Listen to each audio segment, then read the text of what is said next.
Japan में धरती डोलने से, इमारतें डगमगाने से हर कोई घबरा गया है। इस बीच बड़े भूकंप से महातबाही पर सबसे बड़ी भविष्यवाणी फिर से चर्चा में आ गई, जो भारत से संबंधित है, जिससे सभी के हाथ पांव फूले हुए हैं। सवाल यह है कि अब कहां आएगा प्रलयंकारी भूकंप। बड़े भूकंप से महातबाही पर सबसे बड़ी भविष्यवाणी किसने की, आज आपको बताने जा रहे हैं। पहले म्यांमार, फिर बैंकॉक, अब जापान में डोली धरती।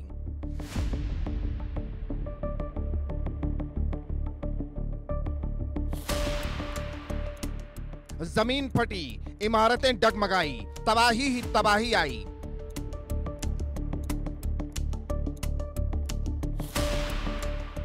हर 100 साल में महाप्रलय का डर सताने लगा घर घर।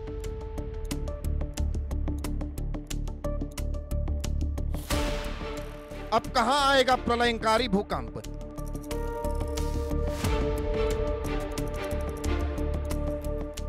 बड़े भूकंप से महातबाही पर सबसे बड़ी भविष्यवाणी।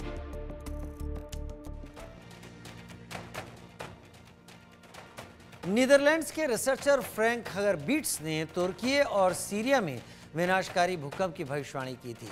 इसके बाद उन्होंने भारतीय उपमहाद्वीप में जल्द बड़े भूकंप की संभावना भी व्यक्त की है। पाकिस्तान और भारत के साथ हिंद महासागर में बड़े भूकंप की भविष्यवाणी की है।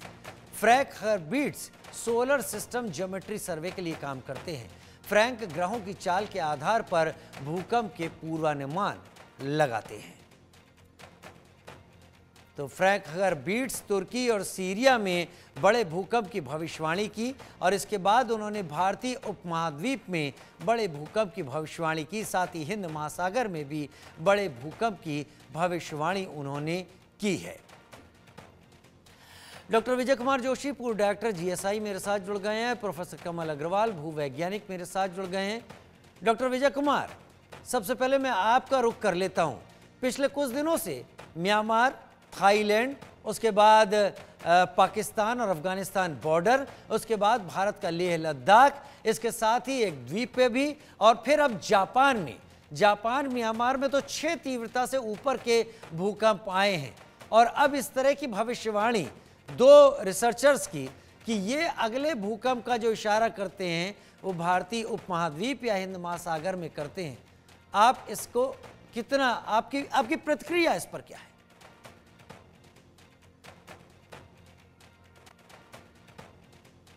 खुद को अनम्यूट कर ले सर।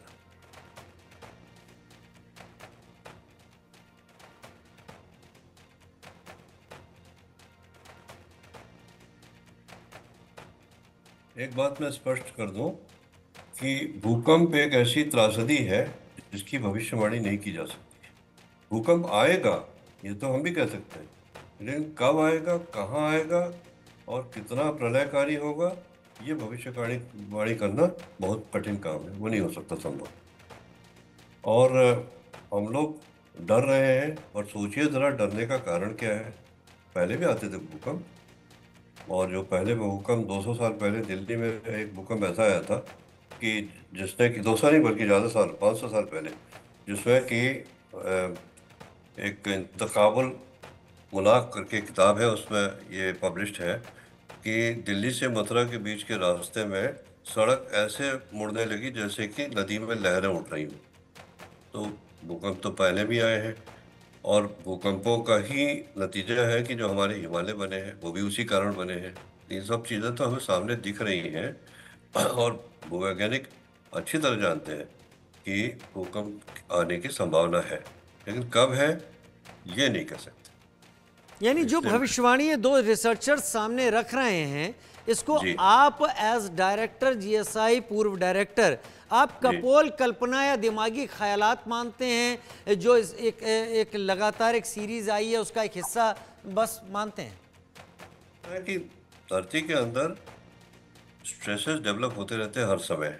उसका कारण यह है कि धरती के गर्भ में मोल्टन मास है, बहुत गर्मी है, जिससे कि गर्मी जब बाहर निकलती है, हीट जब बाहर निकलती है, तो उससे जो हमारी जो धरती की सतह है, क्रस्ट है, वो 9 मेजर प्लेट्स की बनी हुई है, और उन प्लेट्स के ऊपर दबाव पड़ता है अंदर से, उस प्रेशर से प्लेट्स मूव करती हैं और उनके मूव करने से आपस में रगड़ खाती हैं, तब भूकंप आता है। या उनके चलने से कोई पुराने फॉल्ट होते हैं, भ्रंश, वो चलायमान हो जाते हैं, तब भूकंप आता है। या कोई बहुत बड़ा ज़मीन का टुकड़ा गिर के समुद्र के अंदर गिर जाता है, तब भूकंप ही नहीं आता बल्कि सुनामी भी आती है। तो ऐसी हालत में हमको ये मान के चलना चाहिए कि भूकंप एक हमारा ऐसा दुश्मन है जो छिप के वार करेगा, कब कहाँ कैसे वार करेगा पता नहीं है। तो प्रिपेयर्डनेस हमको अपनी चाहिए, बजाय हम इन अफवाहों पर ध्यान दे करके और अपने आप को विचलित करें। अब प्रिपेयर्डनेस के लिए हमने क्या किया है क्या नहीं किया है, ये तो जो सरकारी अमला है वही बता पाएगा। भूकंप आने के बाद के लिए हम प्रिपेयर्ड हैं, हमारे पास बहुत अच्छा एनडीआरएफ है, हम रेस्क्यू में एक्सपर्ट हैं। लेकिन भूकंप आने पर कितना डैमेज होगा और क्यों होगा, इसको हम नज़रअंदाज कर देते हैं। अगर आप मुझे इजाज़त दें तो मैं आपको कुछ बात बताऊं। जी। देहरादून का माइक्रो साइस्मिक जोनेशन भारतीय भूवैज्ञानिक सर्वेक्षण ने 1999 के आसपास कर लिया था, जिसमें यह बताया गया था कि उत्तरी देहरादून में यानी राजपुर आदि एरिया में सिंगल स्टोरीड इमारत हो सकती है, मध्य देहरादून में 2 मंजिल की और साउथ देहरादून में 3 मंजिल तक की। अब आज आप चले जाइए तो वहाँ तो 10 मंजिल 15 मंजिल से कम की इमारतें हैं नहीं।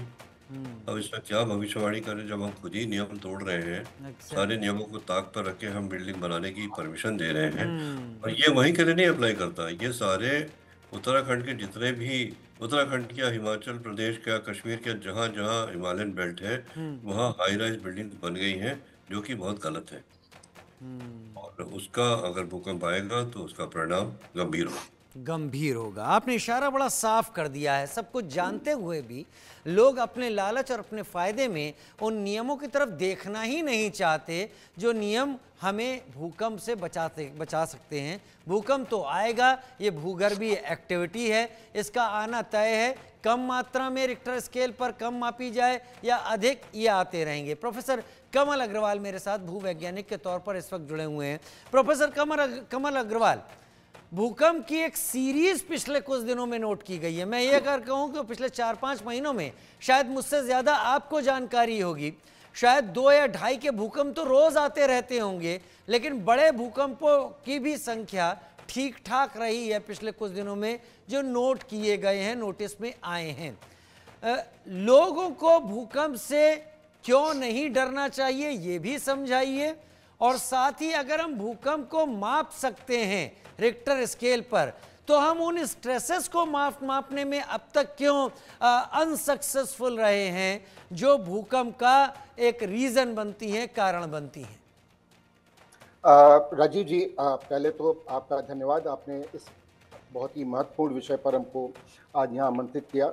डॉक्टर जोशी हमारे बहुत वरिष्ठ भूवैज्ञानिक रहे हैं, हमारे विभाग के ही रहे हैं, और जैसा कि उन्होंने कहा और आपने भी कहा और आपने एक उस पर कमेंट किया कि ये कपोल कल्पना, देखिए भूकंप की भविष्यवाणी कपोल कल्पना नहीं है, लेकिन जैसे डॉक्टर जोशी ने अपने संबोधन में कहा कि भूकंप आएगा ये जरूर पता है हमको, कहाँ पर आएगा ये भी बहुत अच्छी तरह पता है, लेकिन वो कब आएगा ये नहीं पता है, उसकी एग्जैक्ट टाइमिंग नहीं पता है, कितनी देर के लिए वो आएगा ये भी नहीं बताया जा सकता है। ये पहली बात थी। एक सीरीज ऑफ भूकंप आ रहे हैं, अगर हम देखें तो साउथ ईस्ट एशिया या ईस्टर्न या पैसिफिक रीजन में भूकंप हमारे पास आ रहे हैं। तो जैसा कि उन्होंने भी बताया अपने संबोधन में कि धरती की संरचना कुछ ऐसी है, हमारी धरती